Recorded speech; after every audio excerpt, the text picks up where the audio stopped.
Эки аял менен жашаган чубагачыга Кыргызстандын мыйзамы оюнчукпу. Эки үй бүлө менен тең жашайм. Убактымдын баары тең бөлүштүрүлгөн. Оор эмес. Бирок коомдо мындай түшүнүк калыптанбагандыктан ар кандай ой-пикирлер айтыла берет экен.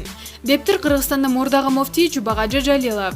Эки аял менен тең жашай турган адам Кыргызстанда жоопко тартылышы керек негизи.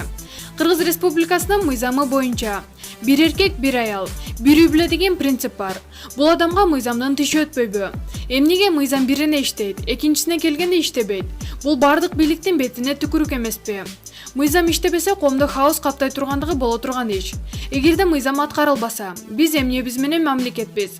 Анда бизге мыйзам чыгарган органдын эмне кереги бар? Чыгарылган мыйзамдарды аткара турган өкмөт, Конституциянын кепилдиги болгон президенттин эмне кереги бар анда? Маалымат блогу Азия News.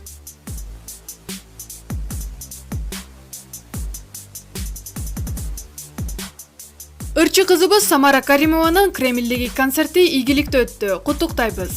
Кыргыз ырчыларынын эң алгачкы болуп Кремлде. Дың бузган сыймыктуу ырчы кызыбыз. Кыргыз Республикасынын эмгек сиңирген артисти. Самара Каримованын 23 октябрда Москва шаарында, тагыраагы Кремль сарайында өткөргөн жеке концерти жогорку деңгээлде аншлаг менен ийгиликтүү өттү.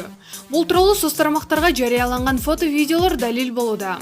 Андагы маалыматтарга ылайык, концерттик зал 6000 орунду жана Каримованын концертине дээрлик бардык орундар толгон. Ырчыны кубаттап, ырларын угуп чыр жазуу үчүн бир гана Москва эмес, Россиянын башка аймактарынан да көрүүчүлөр агылып барышкан. Куттуктайбыз. Ар бир кыргыздын ийгилиги, ар бирибиздин ийгилигибиз. Маалымат блогу Аргумент Чекиткейжи.